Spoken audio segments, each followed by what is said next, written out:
Hey, welcome back to Comics Characters Chronology. I'm your host, Rhett. Today we're going to talk about the third appearance of Doctor Strange from Strange Tales, number 114.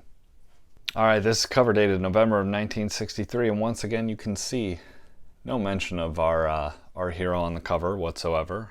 The story, though, the return of the omnipotent Baron Mordo, is scripted by Stan Lee with Steve Ditko, pencils by Steve Ditko, inks by George Rousseau, colors by Stan Goldberg, and letters by Sam Rosen. And you can find this reprinted in Marvel Masterworks Doctor Strange Volume 1, Doctor Strange Omnibus Volume 1, Doctor Strange Epic Collection Volume 1, and it can be found on Marvel Unlimited.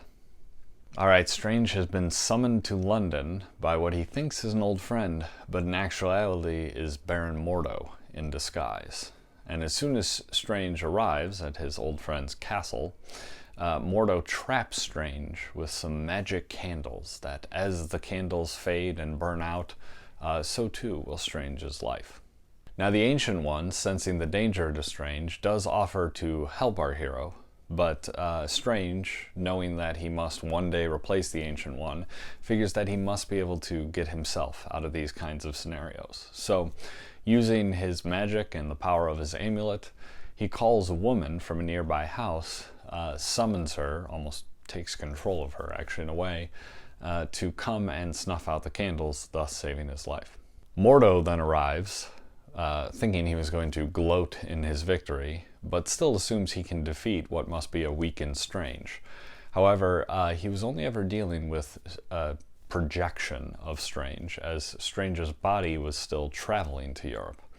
Now his body happens to arrive just at this time, and the reunited spirit and body form of Strange is able to defeat Mordo.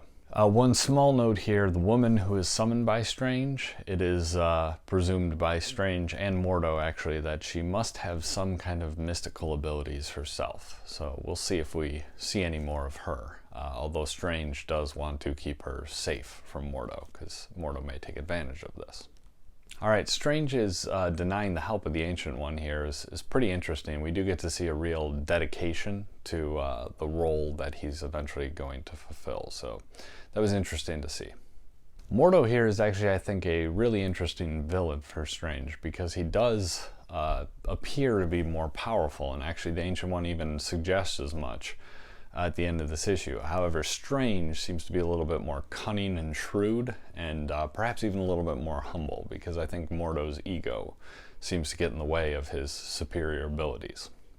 Alright, one more quick note. You may have noticed we've had a few issues pass by here since we last saw Strange, the previous appearance. This one was 111.